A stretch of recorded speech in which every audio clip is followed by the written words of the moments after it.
ከዚህ ቆዳ ውስጥ የሚወጣው ኮሜዶንስ ብለን ያልናቸው ማለት ነው ባለፈው ጊዜ እንዴት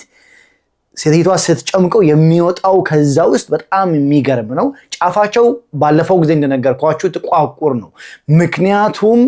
ለኦክሲጅን የተጋለጡ ስለሆኑ ከአየር ጋር ሲገናኙ ጥቁር ይሆናሉ ማለት ነውና በጣም የሚደንቅ ነው በመቀስ ነገር ነው ጫፉ ያው እንደምታዩት ነካችሁ ብዙ አትገፋው ትንሽ ጫን ነው የምታደርገው በጣታችን እንደዚህ ምን ጨምቀው ከሆነ ቆዳው ስለሚጎዳ ከዛ በኋላ የቆዳችን ቀዳዳ ይሳፋል ያ ቦታ በጣም ይጎዳል ማለት ነው ግን እሷ የምታደርገው ምንድነው ትንሽ ጫፉን ነካ አድርጋ ትከፍትለታለች እንደምታዩት እዚህ ጋር ይወጣል እንደዚህ ማለት ነውና ይሄ በጣም በጣም በጣም አሪፍ ነው ይሄኛው ደግሞ ነው በጣም የሚገርም ነው የሚወጣው እንዴት ብዙ እንደሆነ አስቡት ይሄ በጣም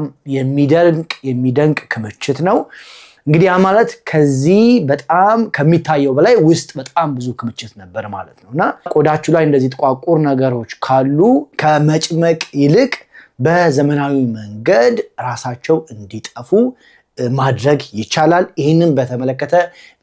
አሪፍ ቪዲዮ ሰርቻለሁ ቪዲዮውን ከስር ሊንኩን አስቀምጫለሁ እሱን እየነካችሁ በደንብ ማድረግ የሚገባችሁን አድርጉና ፊታችሁን ጽድት አድርጉ